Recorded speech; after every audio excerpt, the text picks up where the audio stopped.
अपन पढ़ रहे थे लिंग निर्धारण, और लिंग निर्धारण के अंतर्गत आज अपन पढ़ेंगे ZZ और ZW विधि से लिंग निर्धारण। एक अपन ने पढ़ा XX मादा और XY नर विधि से लिंग निर्धारण।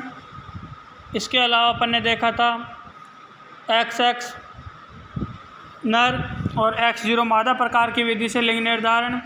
और आज अपन पढ़ेंगे ZZ मादा और ZW नर विधि से लिंग निर्धारण। इस विधि में क्या होता है कि जो मादा है वो मादा पशु हेट्रोजेनेटिक होती है, यानी विषम युग्मकी होती है, अर्थात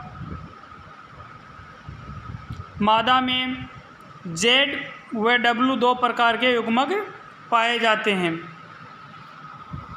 और जो इसका नर है वो नर समयुग्मकी होता है। नर में ZZ प्रकार के लिंग गुणसूत्र पाए जाते हैं।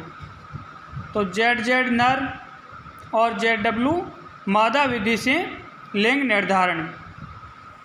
इस विधि में मादा दो प्रकार के अंडे उत्पन्न करती है। उन अंडों में 50% अंडाणु ऐसे होते हैं जिनमें Z गुणसूत्र होता है, और 50% अंडाणु ऐसे होते हैं जिनमें W प्रकार का लिंग गुणसूत्र होता है। जबकि इसका नर है वो होमोजेनेटिक होता है, यानी समयुग्मकी होता है, अर्थात संपूर्ण शुक्राणु में 100% शुक्राणु में Z प्रकार का लिंग गुणसूत्र पाया जाता है।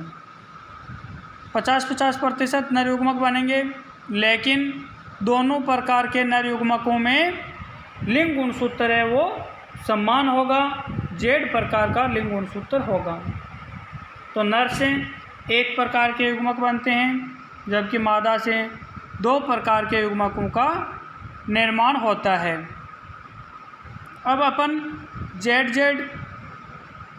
नर और ZW मादा विधि को मुर्गे पर अप्लाई करते हैं कि मुर्गे में इस विधि से किस प्रकार से लिंग निर्धारण होता है। तो मुर्गे में कुल गुणसूत्रों की संख्या है वो होती है आपके 78, जिसमें से 76 कायिक प्रकार के गुणसूत्र होते हैं और 2 गुणसूत्र लिंग गुणसूत्र होते हैं जो लिंग निर्धारण में सहायक होते हैं। अब अपन बात करें मेल के बारे में, तो मेल में 2 प्रकार के युग्मक बनेंगे और दोनों युग्मक एक समान होंगे। 38% शुक्राणु में 50% शुक्राणु में 38 कायिक गुणसूत्र और 1 लिंग गुणसूत्र होता है। इसी प्रकार अन्य 50% शुक्राणु में भी 38 कायिक गुणसूत्र और 1 Z प्रकार का लिंग गुणसूत्र होता है।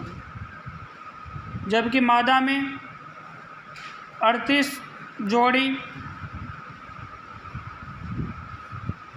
गुणसूत्रों में या 38 जोड़ी अंडाणु में Z प्रकार का लिंग गुणसूत्र पाया जाता है, जबकि 50% अंडाणु में W प्रकार का लिंग गुणसूत्र पाया जाता है। जब इनका आपस में क्रॉस करवाया जाता है तो F1 संतति में 76 कायिक गुणसूत्र प्लस 2 ZZ यानी नर और 1 ZW यानी मादा, यानी 50% नर संतति पैदा होती है और 50% मादा संतति पैदा होती है। अब अपन एग्जाम्पल की बात करें कि ZZ नर और ZW मादा प्रकार का लिंग निर्धारण किस किस में पाया जाता है, तो सभी बर्ड्स, फिशेज और रेप्टाइल्स में ZZ नर और ZW मादा प्रकार का लिंग निर्धारण पाया जाता है। अब अपन बात करते हैं Z0 और ZZ विधि से लिंग निर्धारण। कई बार अपन देखते हैं कि कुछ मॉथ्स और बटरफ्लाई में Z0 और ZZ प्रकार का लिंग निर्धारण पाया जाता है।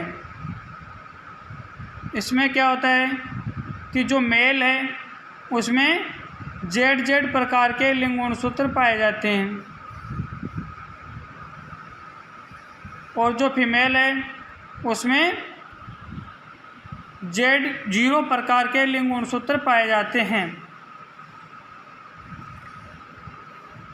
इनमें आपस में क्रॉस करवाएंगे तो F1 संतति में क्या होगा, ऑटोसोम यानी काय गुणसूत्र है प्लस ZZ गुणसूत्र जहाँ पे मिलेंगे उसका मतलब ये नर संतति है, और जहाँ पे Z0 प्रकार के लिंग गुणसूत्र आते हैं वहाँ पे मादा संतति का निर्माण होगा।